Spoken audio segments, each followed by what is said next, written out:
Bueno, llegamos a la última parte del libro de Efesios. Retomamos desde el año pasado, no sé hace cuántos meses que estamos con Efesios, que ya ni siquiera sé si se acuerdan de cómo empezaba el libro de Efesios y de qué trataba. Pero ahora vamos a hacer un repaso. Justamente, porque el libro de Efesios comienza los primeros 3 capítulos, donde Pablo explica el plan redentor de Dios hacia el ser humano. Comienza explicando el propósito de Dios para con un grupo de personas, de hombres o mujeres de toda tribu, lengua o nación, que son redimidos en Cristo Jesús para crear una sociedad. Esa sociedad es la iglesia. Ahora, después del capítulo 4, una vez que ya sabemos lo que es la iglesia, los que están los cristianos en la iglesia, del capítulo 4, versículo 1, que lo podemos leer, dice: yo pues, preso en el Señor, os ruego que andéis como es digno de la vocación con que fuiste llamado. Es decir, comienza a explicar cómo la vida del cristiano, recuerda que habíamos dicho, los cristianos somos distintos, o debiéramos ser. Los cristianos somos distintos a los no cristianos, esto es lo que Pablo dice. Entonces, decía, esto se debe ver, esa distinción a la vocación con la que fuimos llamados, se debe ver tanto en la iglesia, como vimos, en nuestro diario vivir, en nuestro diario andar, en todos lados donde nos movemos, en el mundo, pero también en nuestra familia, en las relaciones familiares. Ahora, justo, y no creo que sea una casualidad que haya dado que justo arranquemos en el año nuevo este tema, la lucha del cristiano. Pablo, justamente como estamos diciendo, habla de estar en la vocación con la que fuimos llamados, que no es algo fácil, es lo que va a explicar ahora. Efesios capítulo 6, versículo 10, la lucha del cristiano. Y decía, no es casualidad que justo haya arrancado el primer martes, bueno, sería el segundo, porque el primero fue el 1 de enero. Las 2 fiestas no tuvimos estudio, pero que el primer martes del año comencemos a ver la lucha del cristiano. ¿Por qué? Porque, como decíamos el domingo pasado, hacemos planes, planificamos un montón de cosas en nuestro diario vivir, y también como cristianos probablemente planificamos y decimos, bueno, este año voy a leer la Biblia de punta a punta. Este año voy a orar más. Este año voy a ver si dejo este pecado o este vicio, ¿no? Entonces, comenzamos como a ponernos límites o objetivos en el plano espiritual, y justamente de eso habla Pablo.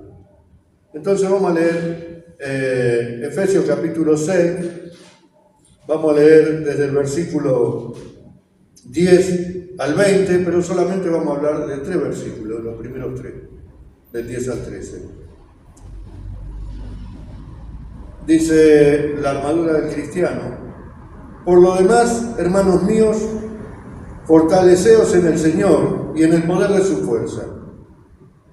Vestíos de toda la armadura de Dios, para que podáis estar firmes contra las acechanzas del diablo. Porque no tenemos lucha contra sangre y carne, sino contra principados, contra potestades, contra los gobernadores de las tinieblas de este siglo, contra huestes espirituales de maldad en las regiones celestes. Por tanto, tomad toda la armadura de Dios para que podáis resistir en el día malo, y habiendo acabado todo, estar firmes. Estad pues firmes, ceñidos vuestros lomos con la verdad, vestidos con la coraza de justicia y calzados los pies con el apresto del evangelio de la paz. Sobre todo, tomad el escudo de la fe con que podáis apagar todos los dardos de fuego del maligno, y tomad el yelmo de la salvación y la espada del Espíritu, que es la palabra de Dios, orando en todo tiempo, con toda oración y súplica en el Espíritu, y velando en ello con toda perseverancia y súplica por todos los santos, y por mí, a fin de que al abrir mi boca me sea dada palabra para dar a conocer con denuedo el misterio del Evangelio, por el cual soy embajador en cadena, que con denuedo hable de él como debo de hablar. Amén. Hasta acá la palabra. Pero como decía, vamos a leer, vamos a tocar el tema desde el versículo 10 hasta el versículo 13, que lo volvemos a leer, dice esos 4 versículos. Dice: por lo demás, hermanos míos, fortaleceos en el Señor y en el poder de su fuerza. Vestíos de toda la armadura de Dios para que podáis estar firmes contra las acechanzas del diablo. Porque no tenemos lucha contra sangre y carne, sino contra principados, contra potestades, contra los gobernadores de las tinieblas en este siglo, contra huestes espirituales de maldad en las regiones celestes. Por tanto, tomad la armadura de Dios para que podáis resistir en el día malo, y habiendo acabado todo esto, estar firmes. Bueno, lo primero que notamos en esto, porque Pablo, como decía, venía hablando de cómo deberíamos ser distintos los cristianos, cómo deberíamos manifestarse ese cambio, esa transformación que Dios hizo en nosotros, pero que esto no es fácil. Y entonces dice, por lo demás, o sea, más allá de todo esto, lo que tenemos que saber es que el día que aceptamos a Cristo como Salvador y Señor de nuestra vida, inmediatamente entramos en un campo de batalla. Entramos en una guerra entre el bien y el mal, la cual, por supuesto, no sabíamos. Pero acá Pablo, cuando está hablando y es un imperativo de tiempo presente, o sea, que es como consecuente, digamos, como permanente. Y entonces dice, fortaleceos, vestíos, o sea, es una orden, podemos decir. Es algo que nosotros tenemos que hacer. No está hablando del soldado que se viste el uniforme solamente y está preparado con el uniforme en un cuartel. Está hablando de un soldado que está en una batalla. Siempre decimos lo mismo. Pablo hace mucho hincapié en esto del tema de una figura, de una representación militar, digamos, ¿no? Cuando habla en este caso de la armadura, bueno, de las armas, habla de estar firme. Entonces acá dice, vemos que estamos en una guerra espiritual, y justamente marqué algunos versículos como en Romanos capítulo 13, dice: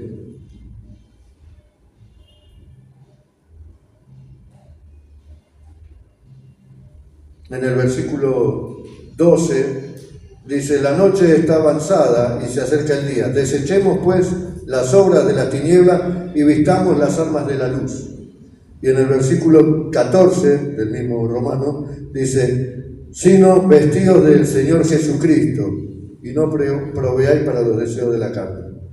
Ahí vemos que está hablando también, haciendo hincapié en la guerra, de cómo debemos vestirnos con las armas de la luz, vestidos como de Jesucristo. En 2 Corintios 10 también, 2 Corintios 10, 3, 6,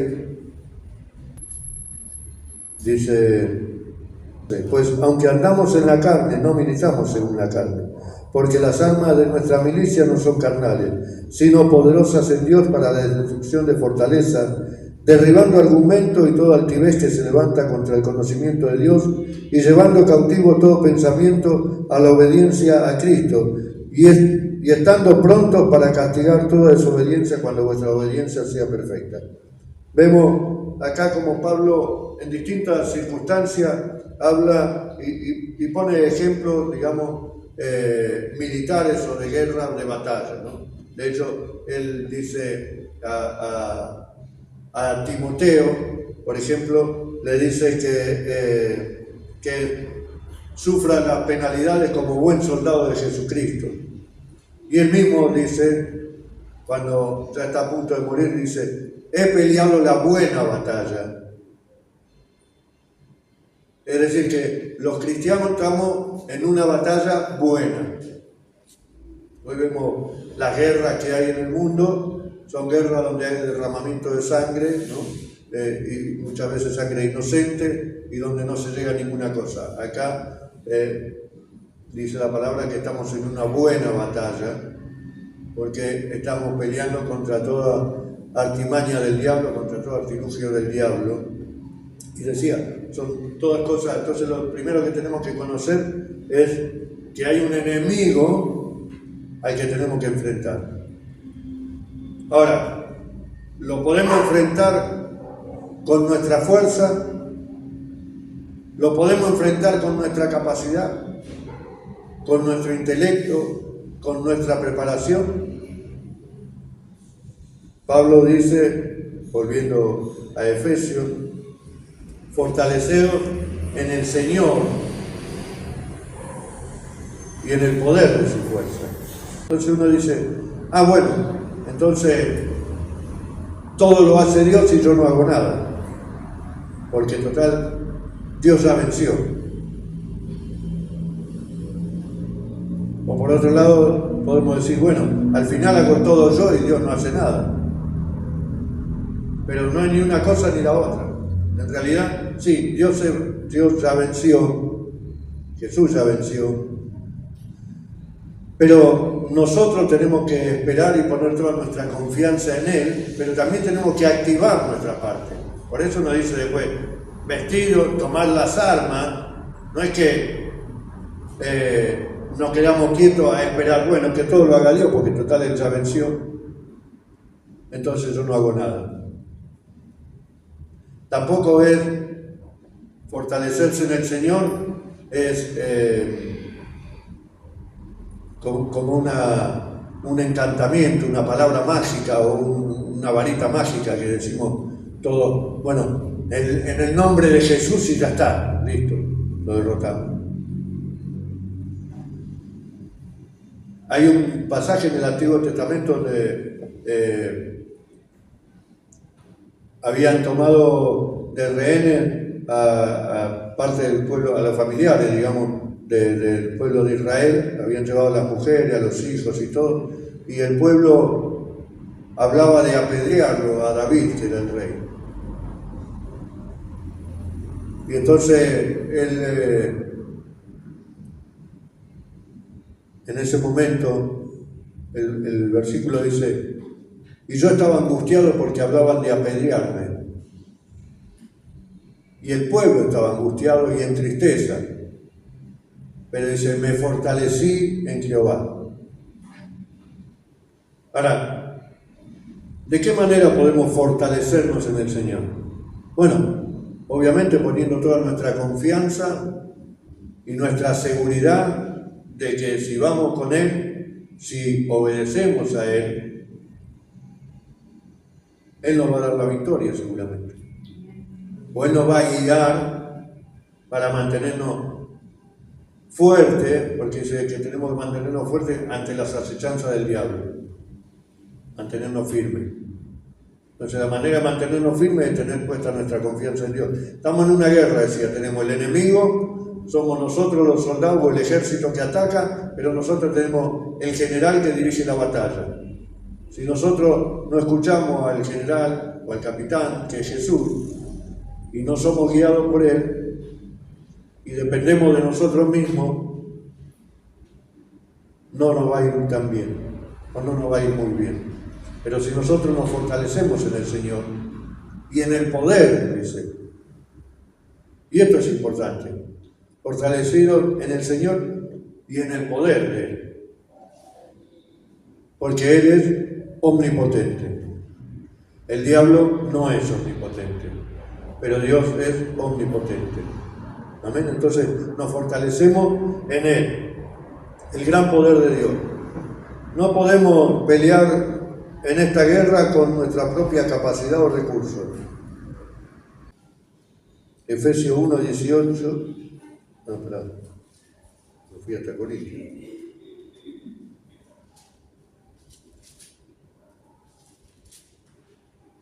Dice una oración que está haciendo Pablo y dice: alumbrando los ojos de vuestro entendimiento para que sepáis cuál es la esperanza a que Él os ha llamado, cuál es la riqueza de la gloria de su herencia en los santos y cuál es la supereminente grandeza de su poder para con nosotros, los que creemos, según la operación del poder de su fuerza, la cual operó en Cristo, resucitándole de los muertos y sentándole a la diestra en los lugares celestiales. Sobre todo principado y autoridad y poder y señorío y sobre todo nombre que se nombra, no solo en este siglo, sino también en el venidero. Y sometió todas las cosas bajo sus pies y lo dio por cabeza sobre todas las cosas a la Iglesia, la cual es su cuerpo, la plenitud de aquel que todo lo llena en todo. Pero dice, la supereminente grandeza del poder que resucitó a Jesús de los muertos, ¿se la dio a quién? A la Iglesia. Amén. Entonces, fortalecidos en el poder de Dios, en el Señor y en su poder, y también en la otra oración que habíamos visto en el capítulo 3, en el versículo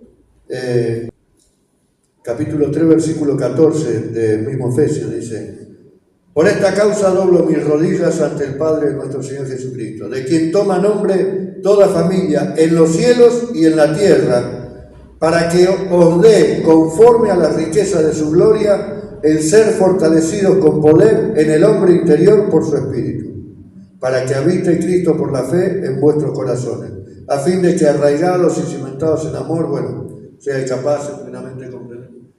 Pero acá vemos otra vez como Pablo nos enseña cómo la riqueza, la gloria, el poder de Dios está a nuestra disposición. Esto es como haciendo una mala comparación, pero si uno va muchas veces al banco, al cajero automático a sacar plata, tiene un límite, dice ya excedió el límite, no puede sacar más. Pero cuando nosotros vamos a Cristo, no hay excedido el límite. Cristo siempre tiene más para dar. Amén. Entonces, fortalecidos en el Señor y en su poder.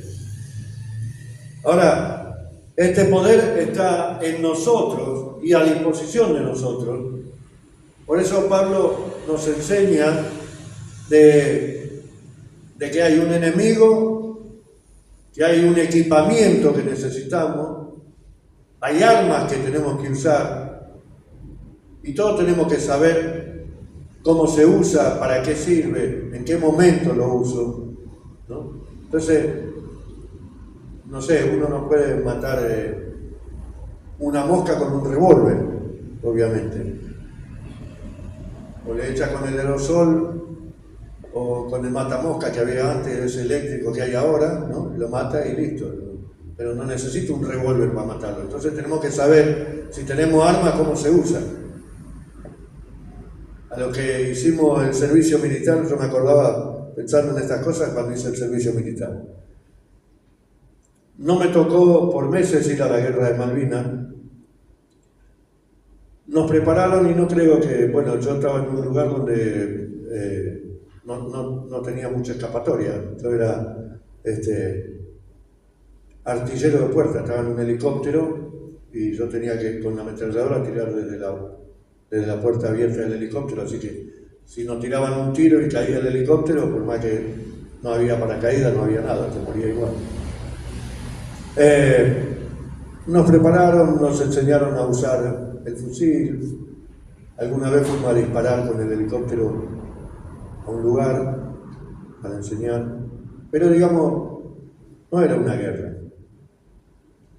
Ahora, Había cosas donde, por ejemplo, era importante el tipo de ropa que tenías que usar, si era para combate o si era la ropa de gala, la manera en que te tenías que presentar y hablar. Pero había cosas que eran ridículas. Por ejemplo, si bien tenía que ver con la higiene y la educación y un montón de cosas, por ejemplo, yo recuerdo que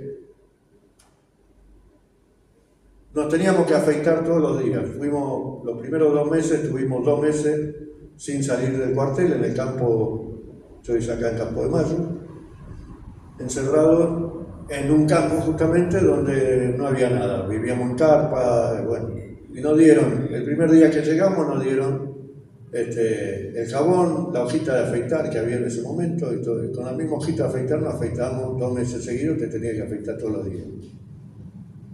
Entonces, claro, 15, 20 días, los pelos eran así. Y entonces, ¿qué hacían? Pasaban revistas y decían, no se afeitó.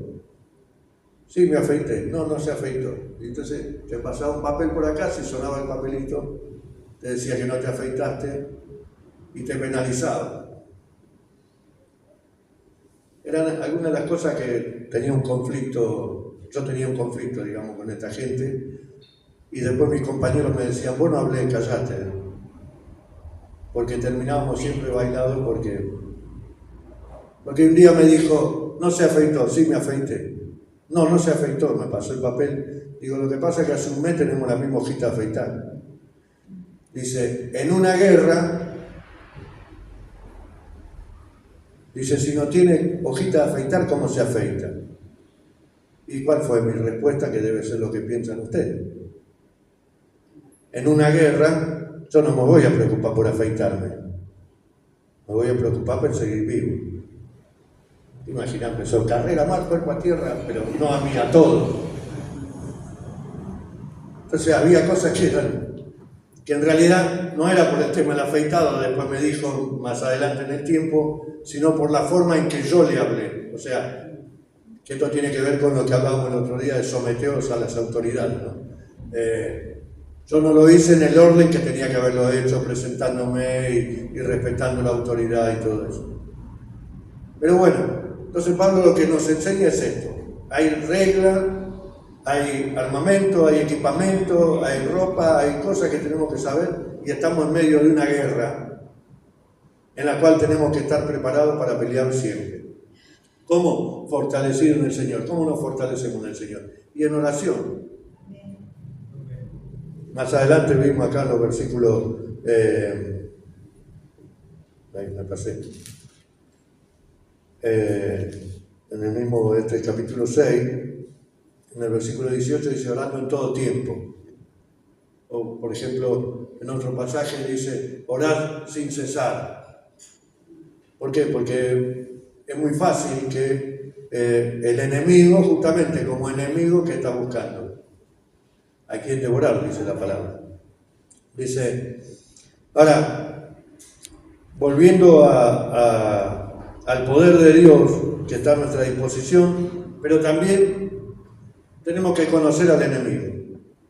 Y muchas veces no hablamos del enemigo porque uno dice, uy, no, le está haciendo culto al diablo, porque hablamos del diablo.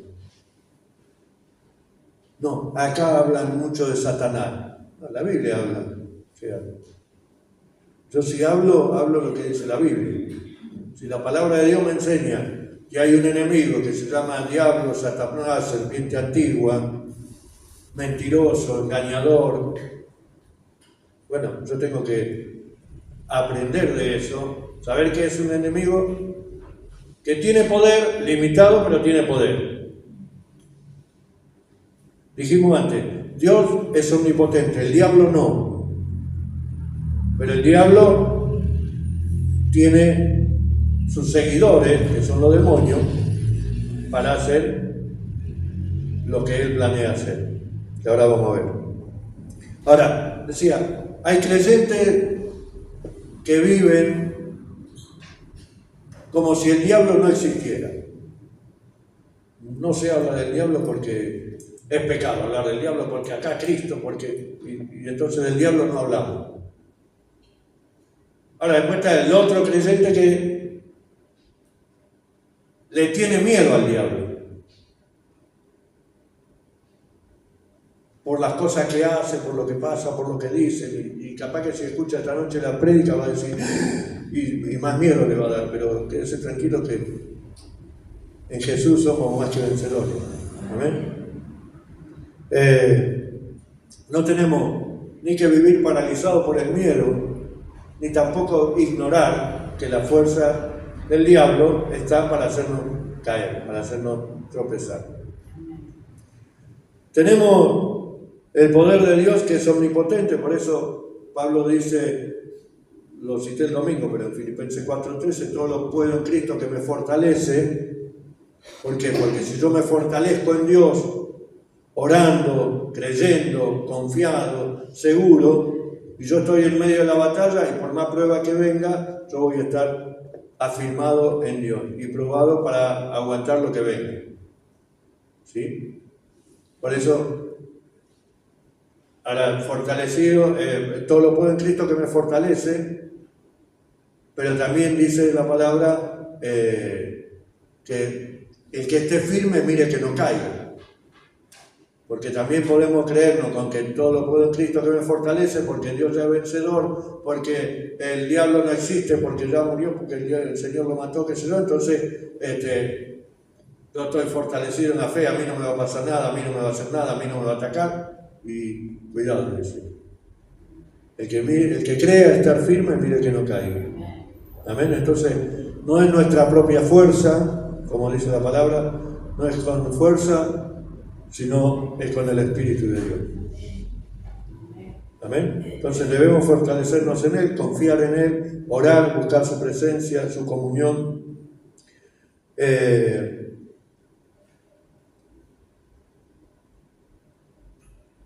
versículo 11 dice, vestíos de toda armadura de Dios, para que podáis estar firmes contra las acechanzas del diablo.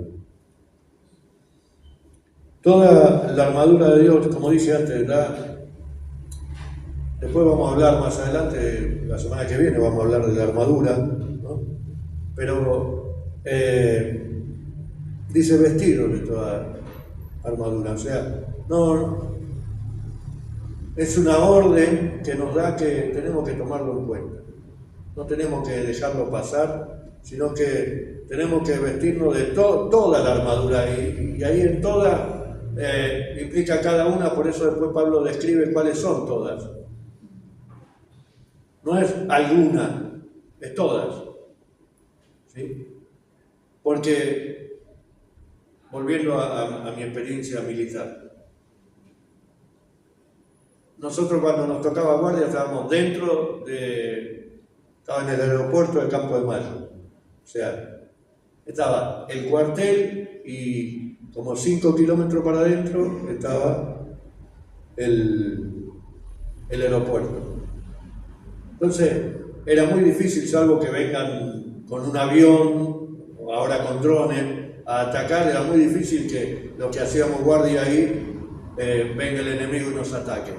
Podían atacar los perímetros del cuartel, pero no ahí junto al aeropuerto. Entonces, claro, nosotros teníamos la ropa de combate, teníamos el casco, el fusil, teníamos todo, pero sobre todo de noche, ¿qué hacíamos? Nos sentábamos en la garita, dejábamos el casco a un lado, el fusil al otro lado y dormíamos. Porque en total estábamos tranquilos, ¿sabes? Pensábamos que ahí no iba a pasar nada, ¿no? Entonces, dejábamos parte del armamento que era nuestra defensa o nuestro ataque, pero además nuestra vida estaba desprotegida porque nosotros estábamos confiados de que ahí el enemigo no iba a llegar. Por suerte, nunca llegó. Pero algunos que tenían miedo, por ejemplo, a la noche veían la sombra que se movía de los árboles y empezaban a disparar, pensando que venía alguien. Era una cosa. Entonces a veces tenemos que saber que el enemigo está para atacar, pero nosotros tenemos un armamento y una ropa, una vestimenta que el Señor nos dio, una armadura, para protegerme y para no descuidarlo. Esto que decía yo era, descuidábamos todo. Pero el Señor nos dice que tenemos que estar atentos, dice, vestidos de toda la armadura, para que podáis estar firmes contra las acechanzas del diablo.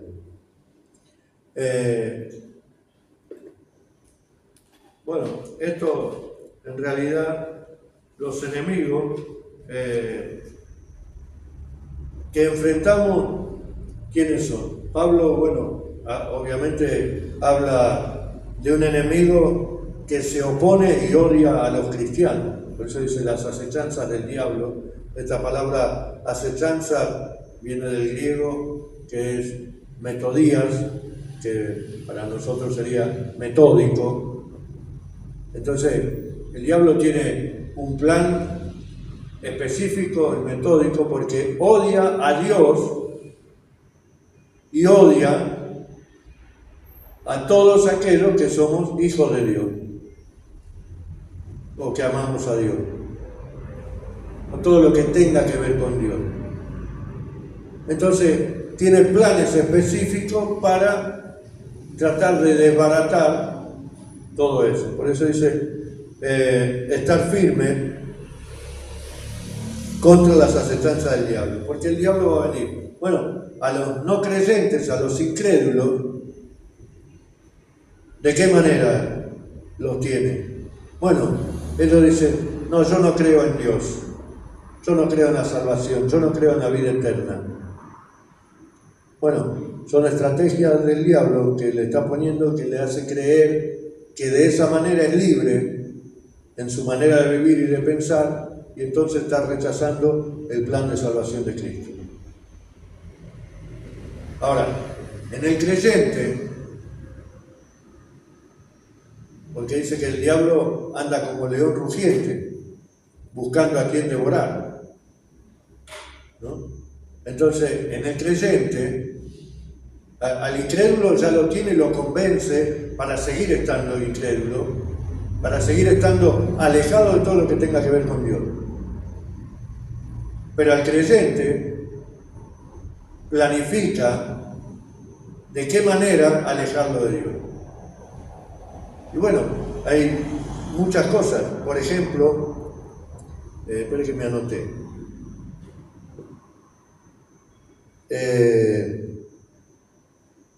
A los cristianos, por ejemplo, hacernos extraviar de la doctrina, ¿no? De la palabra de Dios. Entonces empezamos a escuchar falsas profecías o falsos maestros que enseñan, hoy que por las redes sociales se enseñan tantas cosas y se ven tantas cosas y uno lo toma muchas veces como algo verídico, como algo real, y son cosas que a veces están distorsionando el verdadero evangelio de Cristo.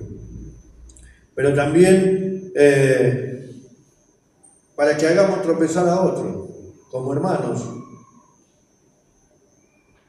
podemos hacer tropezar a otros. Algunas veces queriendo dar un buen consejo y por ahí decimos una palabra que puede herir y lastimar y la persona se alejó. Podemos traer divisiones, podemos traer una serie de cosas que nos alejan o pretende, mejor dicho, el diablo alejar, traer división en la iglesia, que hagamos tropezar a otros. Muchas personas, decía, niegan la existencia del diablo, pero a otros les gusta coquetear con el ocultismo. A veces sin saberlo y muchas veces sabiendo. Ayer escuchaba la historia, por ejemplo, ayer fue el día de los Reyes Magos, ¿no? De los supuestos Reyes Magos. Y escuchaba la historia de que no sé en qué año Santa Elena encontró los cuerpos de los Reyes Magos y los puso en un sarcófago. Y estuvieron no sé cuántos años ahí hasta que en el 300 y pico un emperador o gobernador no sé qué tomó eso y se lo regaló a un obispo, y este obispo lo quiso llevar a Italia, pero como vio esas historias. Los bueyes que tiraban del carro no quisieron avanzar más, que eso, entonces quedó en determinado lugar que no llegó a Italia. Bueno, la cosa que fueron pasando este tipo de cosas durante años, y en el año 1100 y pico fue a parar ese sarcófago a la ciudad de Colonia, en Alemania. Y hoy hay una iglesia en Alemania, en Colonia, que supuestamente tiene el sarcófago con los huesos, con los restos de los Reyes Magos. Bueno, todas estas historias, que ninguna puede ser verificada o real, ¿no? Y la gente se mete e investiga y ve en internet y, mirá, ¿viste? Y hay veces que toman y ponen en el estado, suben en el estado, cosas que parecieran que hablan de Dios, pero tienen un trasfondo que no tiene absolutamente nada que ver con Dios. Porque por ahí en todo el texto aparece el universo, ¿no? el sol, o la tierra, o la qué sé lo que, y entonces, pero a la gente le gusta esas cosas, sobre todo lo que tiene que ver con el ocultismo. Bueno, de hecho, las famosas películas o el libro de Harry Potter, la mujer se hizo millonaria, pero todas las fórmulas que aparecen ahí son fórmulas satánicas, que existen y que son de la escuela de Satanás. Entonces, a veces tenemos que tener cuidado con cosas que parecen inocentes, y algunas aparecen porque dice Dios, este es cristiano, y entonces lo pongo, lo publico, y son también estrategias del enemigo, porque para eso, justamente como decía, es una estratega de tener un plan preparado para hacernos caer al incrédulo y más al creyente. Entonces, a veces tenemos que estar atentos a esas cosas, porque dice en 1 Timoteo 3:6, 1 Timoteo 3:6, lo voy a leer así.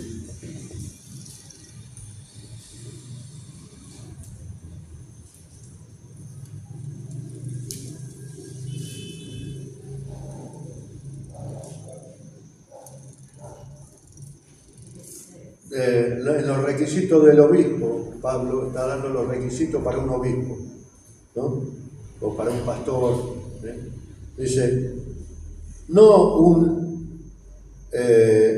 neófito, no sea que envaneciéndose caiga en la condenación del diablo. ¿Por qué leo este versículo? Porque estaba diciendo recién, bueno, el diablo, el ocultismo, a la gente le gusta, a veces publicamos cosas que no tienen nada que ver con Dios, pero creemos que sí. Y Pablo dice, ojo, no sea neófito, no importa que no sea obispo. Por ahí el no sea neófito sería para mí, en este caso que soy pastor, pero también para la grey, para las ovejas. No creamos a todo lo que diga Dios que viene de parte de Dios. Por eso la palabra también dice probar los espíritus, ¿no? Ahora, el diablo, al que muchos cristianos le tienen miedo y los paraliza, y que otros lo ignoran porque dicen, no, tenemos que hablar de Cristo. El diablo que era un ángel caído, un ángel que se ensoberbeció, se envaneció y se rebeló contra Dios. Y detrás de él cayó un grupo de ángeles que le siguió, que se convirtieron en demonios. Pero la palabra nos dice que no debemos ser neófitos. Y tenemos que saber cuando las cosas vienen de parte de Dios o cuando estamos en una lucha espiritual. y estamos enfrentando a las huestes del enemigo. Dice,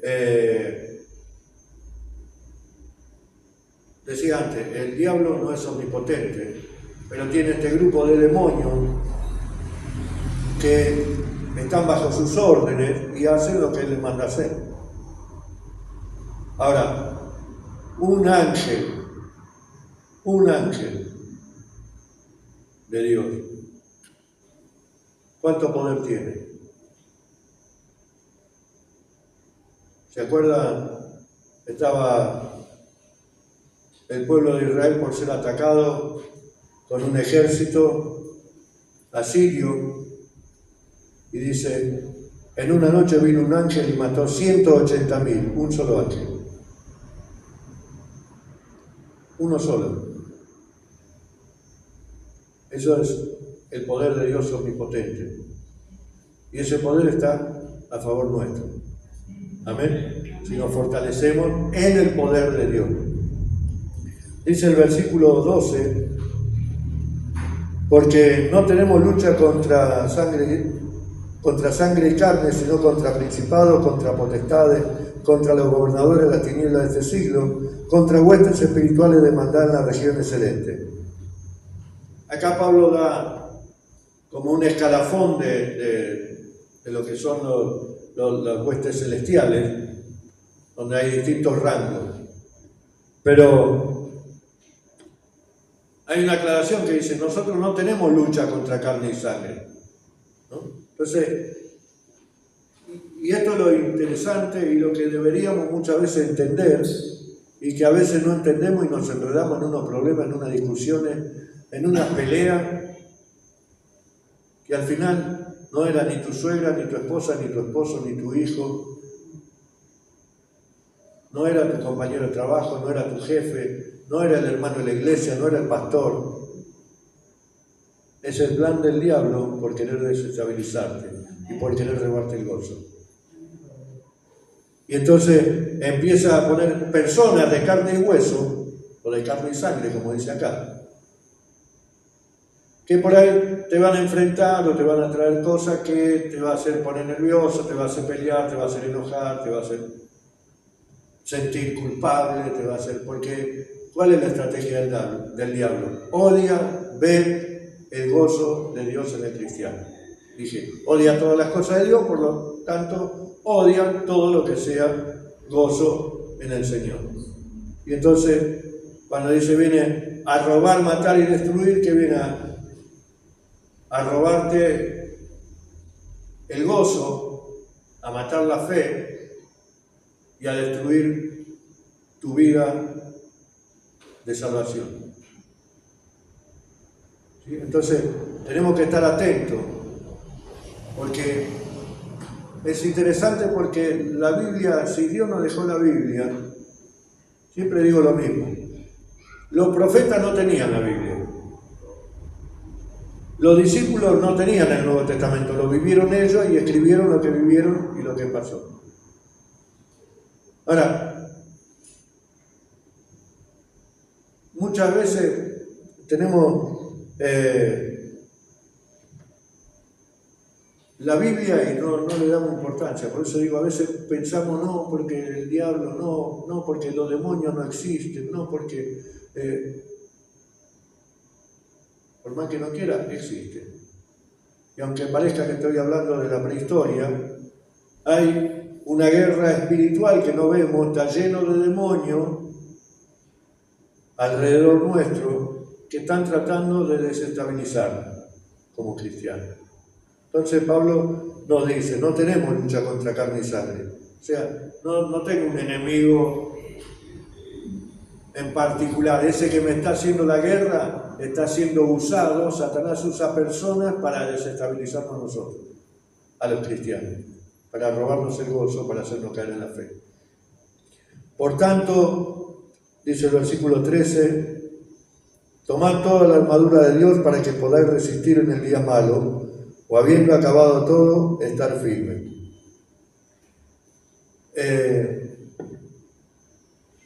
Como decía, Satanás usa a personas para atacarnos.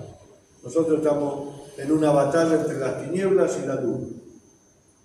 Obviamente nosotros estamos del lado de la luz, pero estamos en medio de una batalla que no vemos con nuestros ojos físicos, pero hay una batalla espiritual.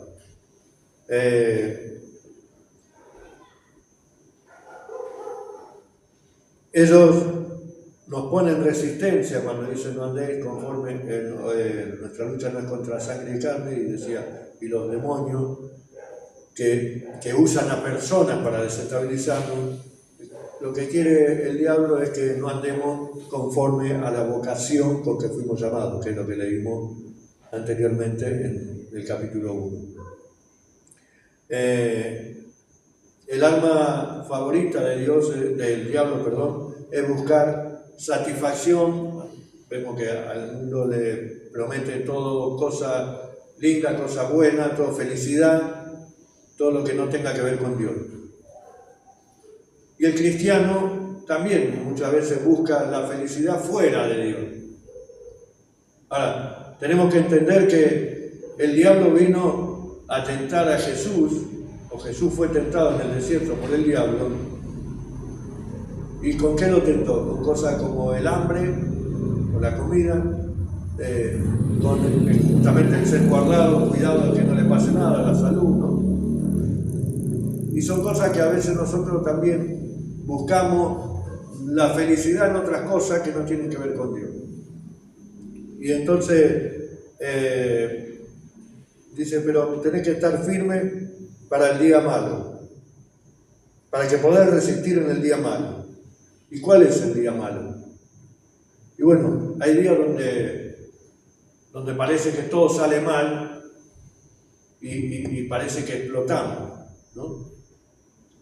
Por ejemplo, si uno ve en el caso de Job, cuando Job dice, vino el diablo y pidió por la vida de Job. Ahora, no debe haber sido la primera vez que el diablo tentó o que Job luchó contra las acechanzas del diablo.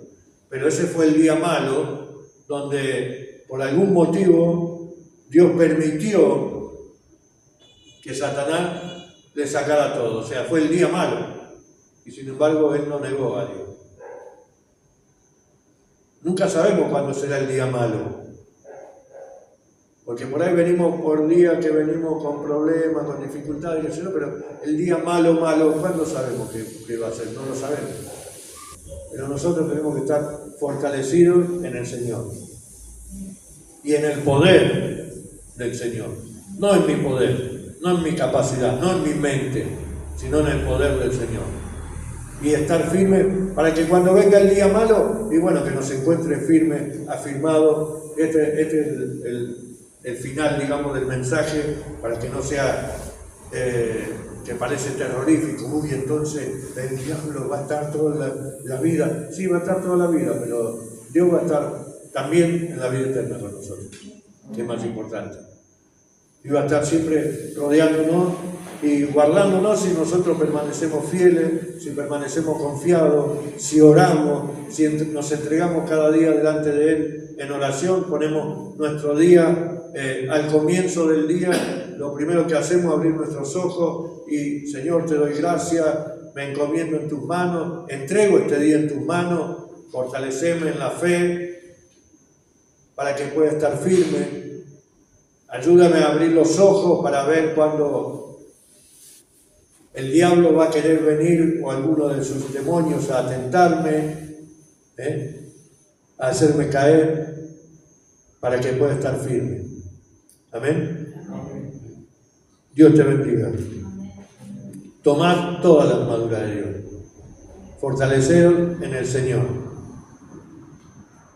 Vamos a hablar la semana que viene, ya vamos a empezar a hablar de la armadura, pero tenemos que estar firmes, confiados, esperando en Dios, pero también poniendo nuestra parte, no esperando que Dios haga todo, sino confiando en que Él nos va a dar la directiva y que Dios tiene la estrategia para que con las armas que nos dio podamos vencer al enemigo. Amén. Gloria a Dios.